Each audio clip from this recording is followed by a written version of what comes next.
So self-actualization, seeing what trauma you have, how you're dealing with it. And a lot of people have decided, and a lot of women, that they don't want to continue certain generational patterns. And when we speak about being the break in generational cycles and curses, to say, a lot of women are making that decision to not partake in it, to lessen the generational curse or cycle. So those are some of the reasons why women choose to go child free.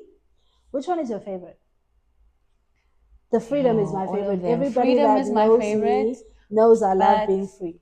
I Freedom. think for me, To freedom!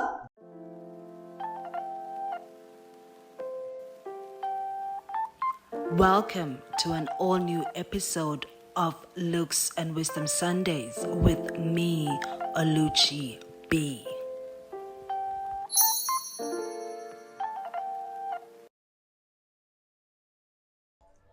Hey guys, and welcome to another exciting episode of Looks and Wisdom Sundays with me, Oluchi B. Please say the B, aka the elusive pundit. Honey, how are you guys feeling? How are you guys feeling at the back? We're feeling great. So on today's episode, which is the theme for March entirely, we're going to be talking about the Childfree by Choice movement, which is a movement that's gaining momentum locally here in South Africa, but as well as globally, as more and more people are choosing to actively not have children. Before we take this any further, I've only got two disclaimers. The first one is that I will be focusing only on women for this essay, and women only, and it has nothing to do with the man. I love men. Everybody knows this information. It's just that I am a woman. I will always come from a woman's perspective, and that's it. That's it, really. And the second thing is that this is an essay, so we are going to be talking you through some things, and we're going to be looking at this as lightly as possible, giving you as much information as possible, because you guys know that Looks and Wisdom is an educational channel. Now, the topic for this essay is called The Child-Free by Choice Movement, the New Wave of Female Empowerment or Oppression, with a question mark. So I've broken down this essay into three talking points. The talking points is the past of the female, the current present, which talks about the child-free movement, and then where is this child-free movement going into the future. But you know, we love a good definition over here at Looks and Wisdom. So what is child-free by choice? So a child-free by choice individual is an individual, and in our case, a woman who chooses to actively not have any children because of certain narratives and beliefs that they have about themselves. And it's very, very different to a childless woman. So a childless woman is a woman who is wanting to have children but cannot have children based on a lot of things, including medical problems, Reproductive issues. So they could be biological or circumstantial, not having found a partner, financial reasons. Money. Yes. Things that you can't control. Exactly, it's a lot. So we're not going to be talking about the childless women.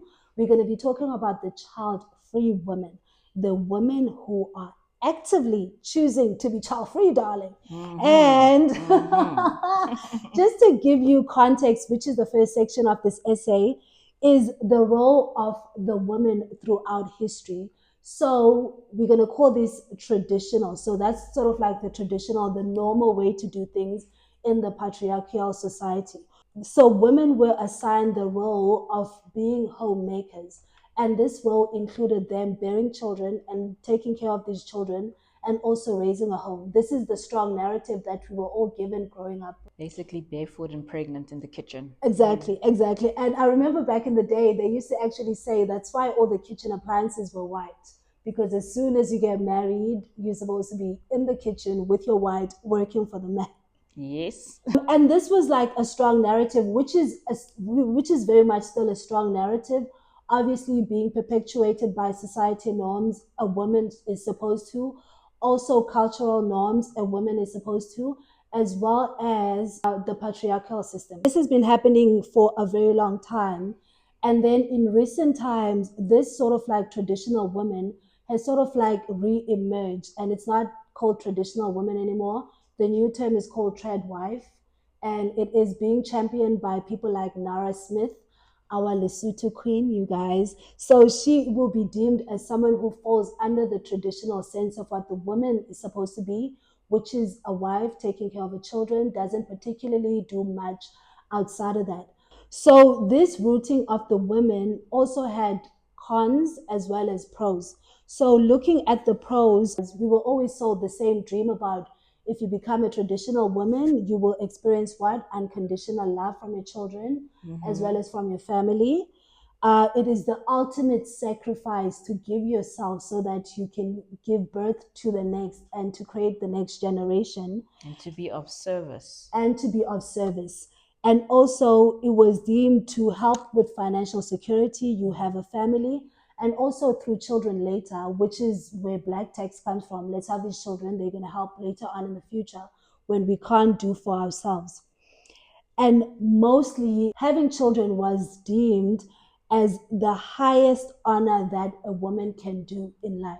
So you can do anything, but if you have children, you are literally the most woman any woman can be. And so we grew up in that society where having children was like how you prove that you're a female. Even to this day, like I saw Rihanna the other day, and I didn't think Rihanna was a traditional woman, but she was showing us pictures of her children, the two children, and she said this is the most powerful thing she's ever done in her life.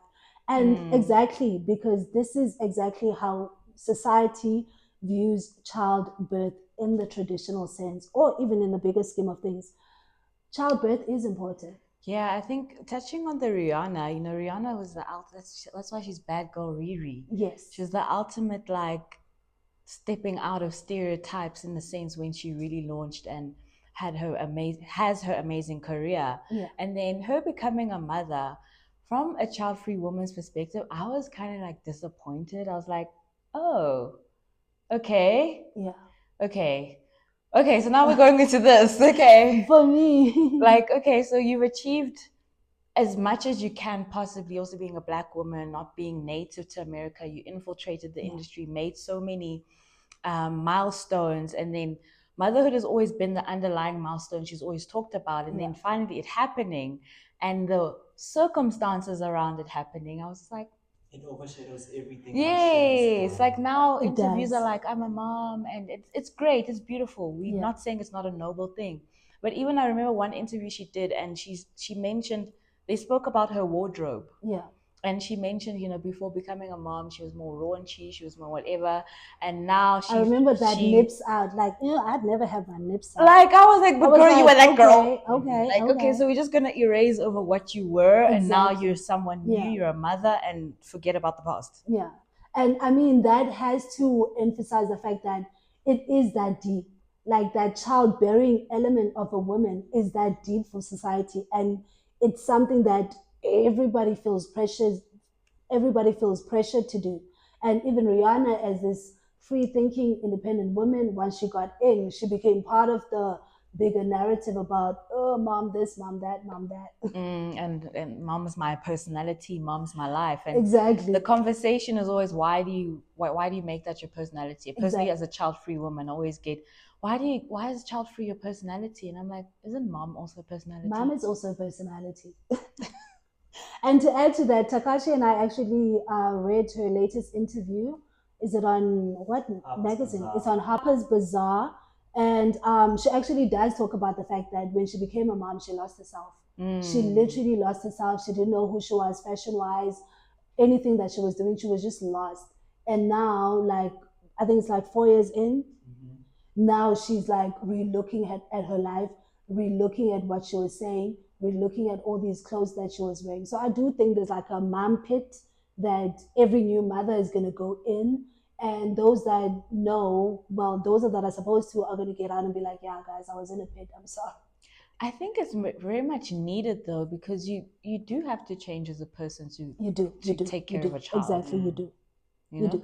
And by the way, I'm happy for Rihanna. Like, her evolution is one of my favorite ones because I feel like I can relate to the bad girls, Riri's situation better than anybody, her and Naomi actually, because it was just individuals who went to go fetch the dream themselves.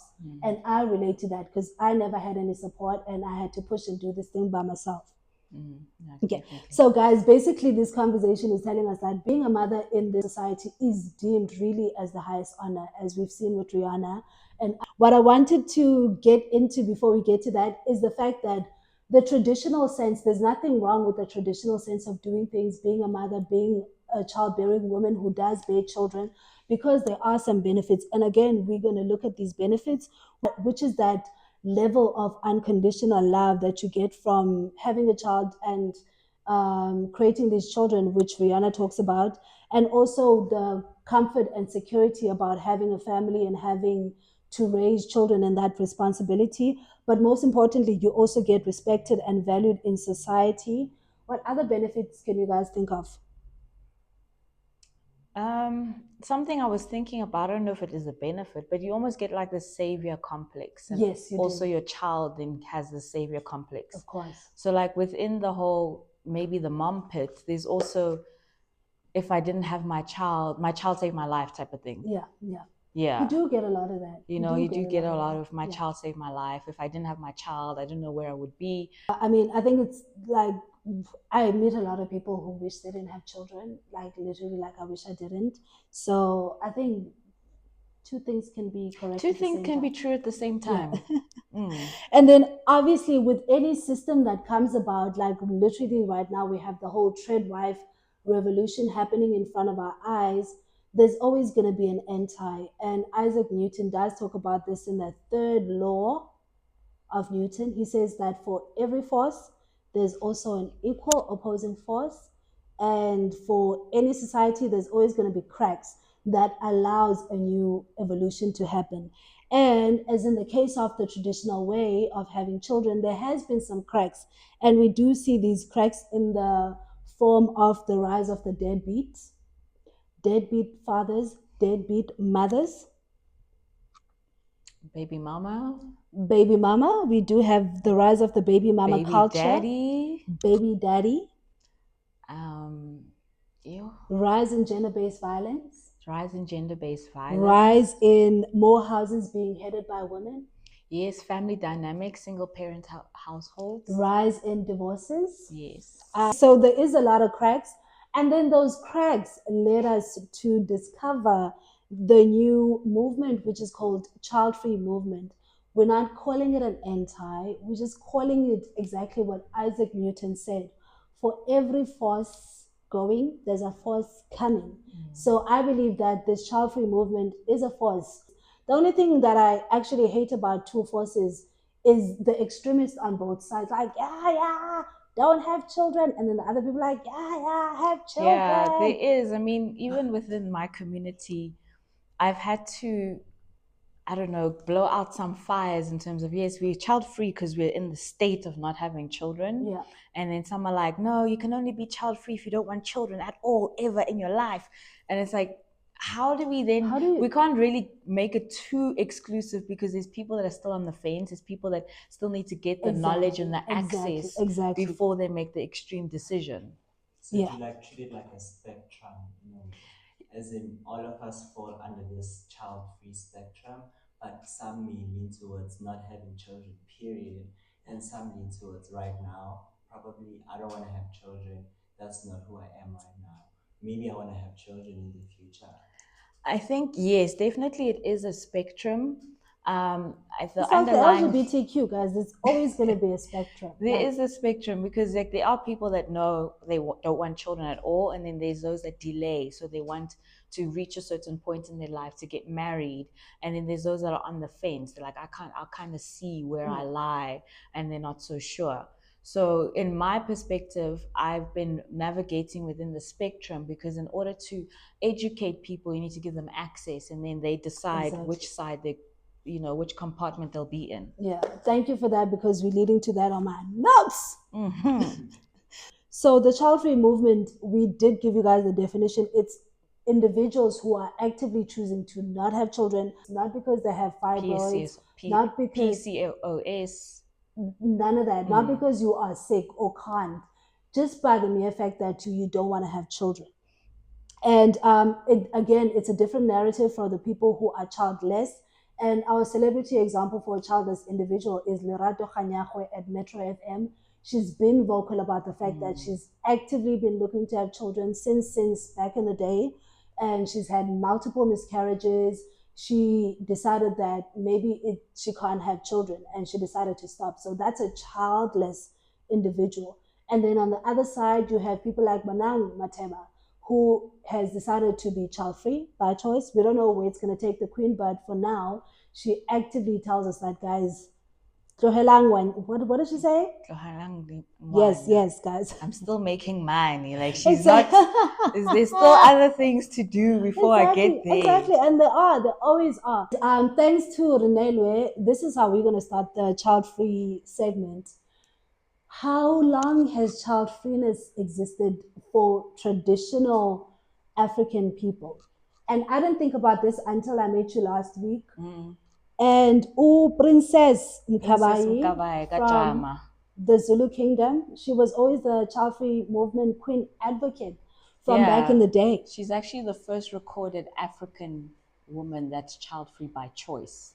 Like, her story is recorded, although it is forgotten a lot of times. Yeah. But she's very instrumental, and because of her choice. Exactly. And I was looking at that, I was like, people always want to lie and say things are coming from the West. No, things are not coming from the West. In the 1700s, is Shaka's story in the 1700s? Yes, it's around in the 1700s. I did do research, just like bouncing. She decided to actively choose to not get married because she wanted to be Princess Mkabayi Gajama. She wanted to be a leader and very instrumental in the chieftaincy.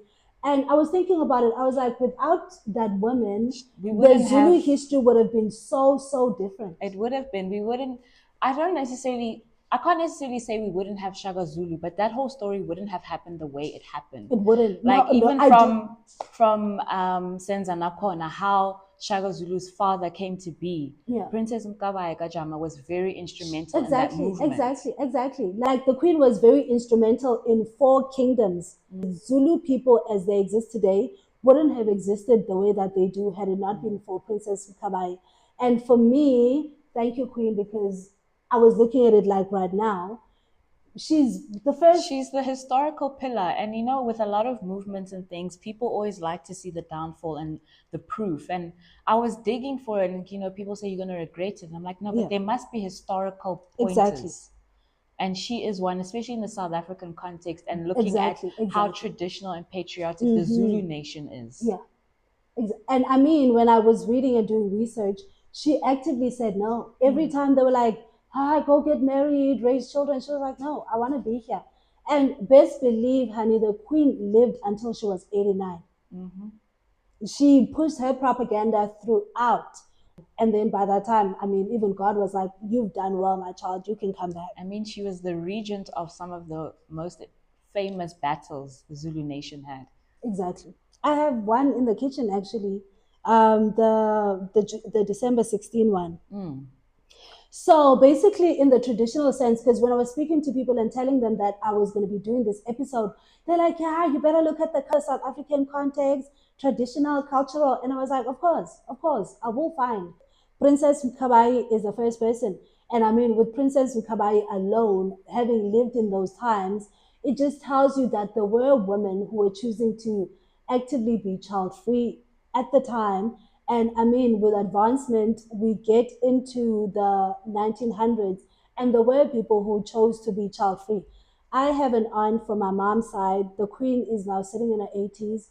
Herself, she decided to be child-free. And it was never something that was discussed in the family, but I've always wondered. I was like, what was the reason? And for her, she was like, she wanted to be free. She grew up in a big family, and she tried herself out, and nothing was working in the way that she wanted things to work. And then she was like, no, I'm not going to get married. I'm not going to have children. And that is someone that's in my family that was born probably in the 1920s. And she's still alive today. She's got no children. She has us. So these things do happen. Do you know any other traditional It's crazy people? that you say your aunt. I have a great aunt. So my grandmother's aunt, she's from a family of siblings of 12. So I don't know which number of 12 she is. So she has all these grandchildren that are not biologically hers. But she has outlived her siblings. She didn't have children. She has this Same amazing thing with my aunt. Like she's like literally she's she was outlived the them eldest, all. and she's still the only one who's alive. All her 5 siblings passed away. She's still the only one. And Fresh. she has like this amazing life and these stories, and I'm just like, girl, I need to do a documentary with you. I was thinking the same thing. She has name dropped people. I'm like, you did what? Exactly. So basically, being child free in the African traditional sense is not something that's new. It's been happening.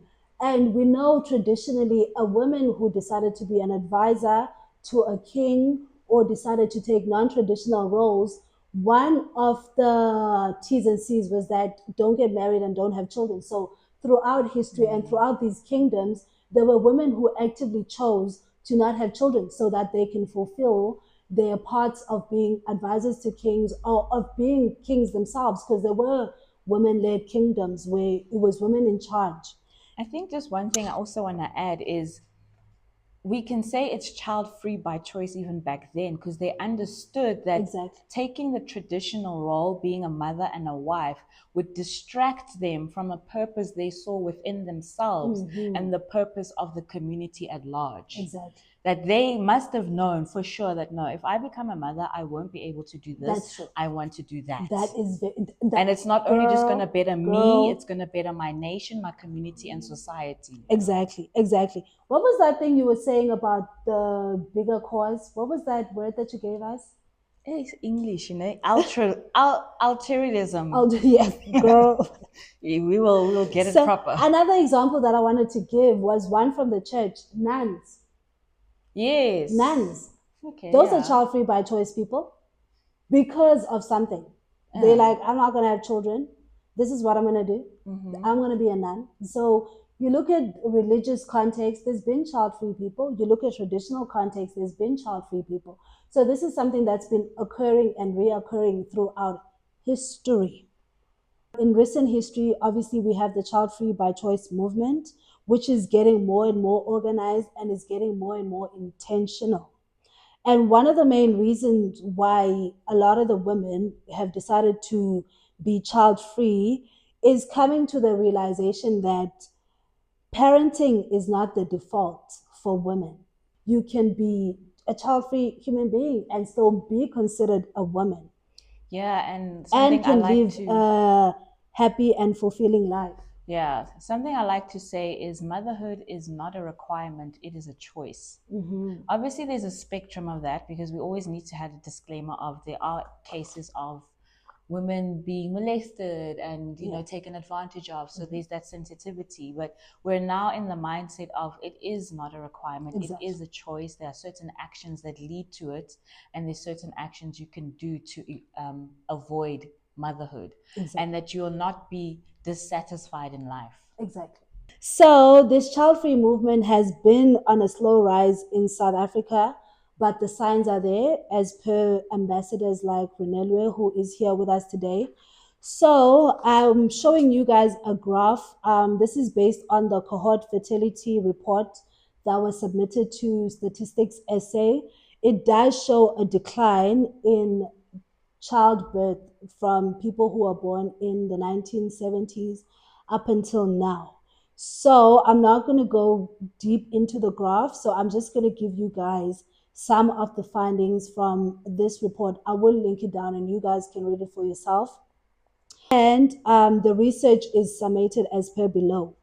There is an overall increase in childlessness across board. All women across spectrums from different races, financial backgrounds, there is like a steady decline. And then it says here, the daughters of heads of household. So that means if you are a daughter and your mother was the breadwinner in your house, there's a significant chance that you're gonna not have children or have less children.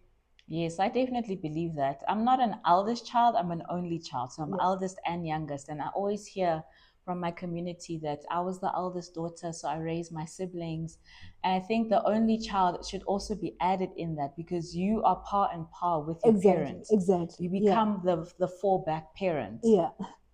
And then it says there's a 17% increase in childlessness from women who are heads of household. I mean, we don't have to explain this. If you're carrying the house and being the breadwinner, Why would you're you want not to going to add be more? having like 12 children for sure. Yeah. Obviously, this is the South African stats. They do speak about the fact that the rise of the feminine movement in the 1960s, with the women marching to the union buildings, actually did contribute to the decline in women having children, because obviously apartheid, opportunities, and things like that. And I think just the system in general, where the men were pushed towards going to Yeah. work and then leaving women with the children. So women decided, I'm seeing my situation and my husband is not here. Yeah. And then also, the decrease is also attributed to availability of sex education and reproductive availability services. of family planning options. And like I did say, it's linked to the liberation of the women in the 60s. More and more women are choosing different paths than just being a mother. And I think I did some research. I forgot exactly what it's called, but the Right to Termination Act definitely solidified that choice, that a woman has the right to terminate within certain restrictions and timelines. But that being put in the Constitution then also allowed for women to decide whether they want to have children or not. Exactly. In terms of the world going child free, there's some crazy stats. Bloomberg is saying that 30% of the entire women population is going to be child free by 2030. It's almost at 45%. 45%. It's like but it's above 30% globally that women population are not going to have children by 2030. And there are a lot of reasons. One of the reasons that I do have is that it's less societal pressure. As more and more people like you speak about child freeness and the benefits and opening up this portal for us to have these conversations, it's sort of like decreasing the pressure from society. Like, it's not as pressurized as before where you have to have children. Yes, it definitely is decreasing it, although the stigma is still there. Yeah. And I think you said something about Gen Z, but I think millennials also, we're now in our 30s and going towards 40s, and we're at the age where people are like really questioning us. So as much as it's Gen Zs are really kind of championing the image of it, I think as millennials, we've had to fight that stigma and have that shield. And now the platforms are allowing for us to speak out and show our lives and show that when I was 20 something saying I didn't want to have children, I was serious. Exactly. And I'm almost like, I can't wait to get to 60 to tell you, I told you so. Yeah. Also, it's a personal choice. I do it just because I can. Why not? Like, people have children just because they can. So why can I not have children just because I can? And some people have economic reason as to why they're not having children. Life is getting more expensive. There's a huge gap between the rich and the poor. And also, other people value the freedom and the nomad life that gets offered by you not having children. You can jump and go overseas right now. There's no obligation, so there's like a more heightened sense of freedom.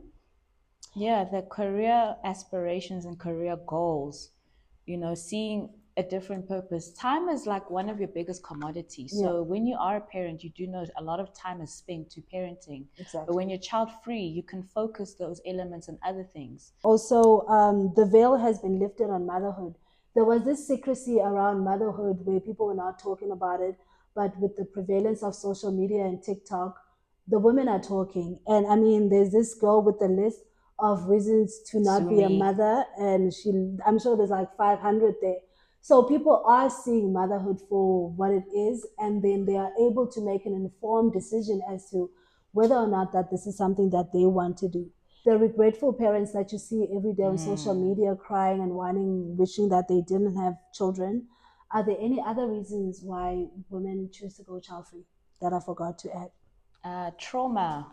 Trauma. So I touched on the emotional and mental well-being. Yes. like time is a commodity, so you can spend time doing other things. But I think trauma, and we're in the time of free will and accountability. So self-actualization, seeing what trauma you have, how you're dealing with it. And a lot of people have decided, and a lot of women, that they don't want to continue certain generational patterns. I think outside of trauma is generational patterns. And when we speak about being the break in generational cycles and curses, to say, a lot of women are making that decision to not partake in it, to lessen the generational curse or cycle. Yeah, definitely. So those are some of the reasons why women choose to go child free. Which one is your favorite? The freedom is my favorite. Everybody freedom that is my knows favorite, me knows I love but being free. I Freedom. think for me, freedom definitely is, but I think for me it's the generational cycle and pattern.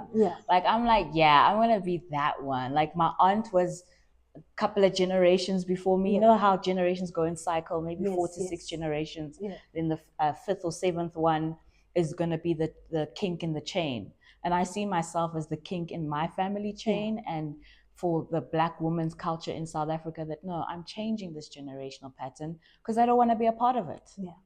And change has to be extreme. Exactly. And thank you for that. And in terms of like some celebrity example, because you guys know I like mixing pop culture in my education. Lyra. What was Lyra's song again? What was Lyra's famous song?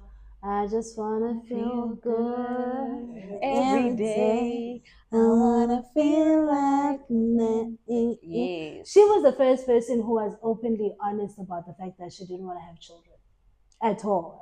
I remember reading, it was on True Love when she was still at the height, and she was married to that manager guy, and she was like, no, I don't want to have children, and I'm not going to have children. And she didn't. She still doesn't have. And Celeste Ntuli, the comedian, the queen, has been vocal about not having children. She's like, no. And I like her stance that she does not allow to be shamed for it. Exactly. Whatever the situation is, you will not shame me for being child free. You will not shame me for making this decision. And actually, I will enjoy it loud and proud. Okay. I had Twasa on my list, but I heard you saying something about the queen might change her mind. Twasa. I'm blank. Yeah, I thought you guys said she's engaged, but we don't know. But she's on my list because she still doesn't have children. Okay. And then, no, I'm lying. That wasn't Twasa. So Twasa is on the list. It was Sizwe Odlomo. So Sizwe has always been like an advocate for child freeness. And I mean, he's married now. Rumors on the street are saying he's got children. We don't know. Yeah, I saw him when he was on MacG, and I think he made a really clear distinction that because they were like, oh, why don't you have children now? You have money. And he was like, no, I want to get married. Yeah. And then he was like, and then they asked, well, if you don't get married, will you have children? And he said, no. Okay. So his was like a stipulation. He wanted to get married. He wanted to be financially stable, etc., etc. So he did get married and has a child. So I think that's why he was on the child-free stance side, because he had certain things that needed to happen for him to have children. Yeah. Another man that we have is Zolisa Kwavula. I'm not sure if you guys know him, but he was on Generation as... Who was he on Generation again? He was part of the gay duo.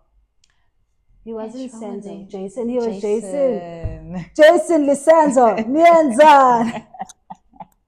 And I do believe Bonang is on the fence. She's probably waiting for some things and then she's going to have children later on.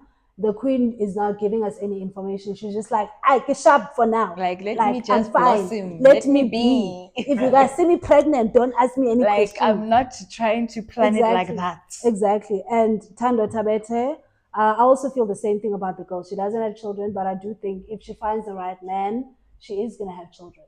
For sure. But so you do have child-free, going to go child-free for life, like Celeste and Lyra. And then you do have people like child-free until the right circumstances come about and they're like, yeah. And people always talk about, are people going to regret not having children later? And when I did research, like people are like, no, we're good. And Celeste is happy. Lyra's happy. Internationally, my favorite, Oprah Winfrey, she talks about the fact that even if she could clock back in time and have children, she still wouldn't do it. And Seth Rogen, he's a guy, he spoke about the fact that him and his wife, it's a recent interview actually. I will be linking a lot of these on the comments. He actually says he's got no regrets. Tracy Ellis Ross, I love her. zero I love regrets. her. So people who John have Cena. John And his Cena, wife. he was very strong. Like, he even lost his fiance, everything, because he didn't want to have children. So people who choose to not have children are not doing it because they're doing it because that's what they feel like they should be doing in the depths of their heart. It's not like fleeting something. And I mean, these celebrities who are now sitting on the other side of 70, 60, 50, they're like, yeah, I made the right choice. I mean, I think Betty White died without having children. Oh, wow. And I love the Queen. Like Golden Girls. Oh, wow. Yeah. Oh, and another person I wanted to add to the child-free until later on, Tembi Siata, my queen. Tembi only had children like when she was 40-something. And I was like, you know what? Thank you, queen. Because she was my child-free advocate. And she was like, yeah, I don't want to have children. And then later on, she was like, yeah, drop one. It's the right circumstances for me to do that. And that's because we now live in a world where a lot of options are available. IVF, later on. Yeah, Surrogacy, adoption. And I mean, we can go on and on about all of these things that are available for people who decide later on, like, I want to have children. I remember Naomi Campbell, my fave. She's also one of those child-free by choice until 50. And then she had even Tyra Banks. Children later. Tyra Banks, Janet Jackson, Tembi's there, Ashanti. So it's a possibility. Like, you can think about it until you're 50. I mean, even if you have money, even better, because you can freeze your eggs and then take your whole life thinking about it. So having children is not, let's do it. Like, you can take your time. Like, you can have your children later on. And Naomi, I remember when I read that Vogue article that she was on the cover of, she did say she strongly didn't want to have children. And then she just changed her mind. And fortunately for her, because of the lifestyle and what she's accumulated for her life, she could afford to. And now she's got two beautiful children, a boy and a girl. Okay, now to the second last segment. What are the benefits of being child-free? So financial freedom, you don't have to split your money. You talk about time freedom. What do we call that? Time freedom. Time freedom. Time freedom. I mean, time, I keep saying, is a commodity. Like, Exactly. It's one of the most priceless. So what are you going to spend your time on? Career focus, there's certain things you want to focus on. Like, there was this trending, I don't know if this is from a movie, but that woman who was like, her child was like, yeah, you need to be a mother. And she was like, no. My career comes first. Yes, I've seen that. The first line of my obituary is my work. And if you are stressed and worried about the fact that I don't have a family and no one's going to come and read my obituary, honey, please. I have friends. I have a Pulitzer Award, honey. They're going to be showing up, lining up. She was even like, I've been on 2 Pulitzer Award winning teams. A deeper focus on romantic partnerships with more time and quality for togetherness, reduce stress associated to children, leading to a potentially better mental health, lifestyle flexibility, the ability to make spontaneous decisions and adapt to changing life circumstances without the need to consider childcare needs, environmental impact. That was a mouthful. So before we close, I'd like to call Renelle to join me because she's the only person that can tell me what the future of this child-free movement is going. And this is because she is the president, the leader, and the ambassador of the Childfree by Choice movement here in South Africa. And I love the Queen. Duh! So what is the future looking like? Yes. So for you? For me, outside of just the personal choice, I definitely like to position child-free as a human rights and social economic discussion, an engaging one that is valid and can be set on the table to make certain policies and also influence decision making when it comes to the economic side, the social side, and political side. That it should not be shunned, and it's more than just. It starts with self, but then it bleeds onto community and how our acts impact other people. And where do you think this movement is going to go in the future, in like the South African and African context? Honestly, I think South Africa is also, Africa in general is in a different plane, that we are the youngest population in the world. and we still have teenage pregnancy being a huge thing, especially in South Africa. So I see child free by choice being the solution to combat the numbers that we're seeing, where almost 365 teenage mothers are giving birth a day, where you mentioned lack of education, sexual education and access. Child free by choice could be implemented into the curriculums, into media, into policies, to give access to the decision, to shun the stigma. And that's where I'm coming from, is to shun the stigma as a solution to combat probably teenage pregnancy, disadvantages that girls, even boys, come from being raised in situations where the family dynamic is not right, where we have almost 70 to 80% of children being born in a fatherless house. So I see it as a solution, as a way for stakeholders to also change the narrative of children. I don't want to say children are not a blessing, but change the narrative of there's a different life path and you can still be successful in it. And the fact that there's over 30 to 45% of the global population of women doing this by 2030, that is a new target market. Amen. Amen. Like we are part of the economic movement. Exactly. And don't shun us out. Yes, the whole world is family orientated, but there are other people who also make big movements in purchases, in society, in image, in shaping the youth that necessarily don't have children, but still believe in the future generations. It's very important for us to be educated and to not judge people for making specific choices. This episode was not about this is the right way, this is the wrong way. It was showing a side of life that exists for people. And I hope you guys took it as that. The Child Free by Choice movement is here and it's here to stay.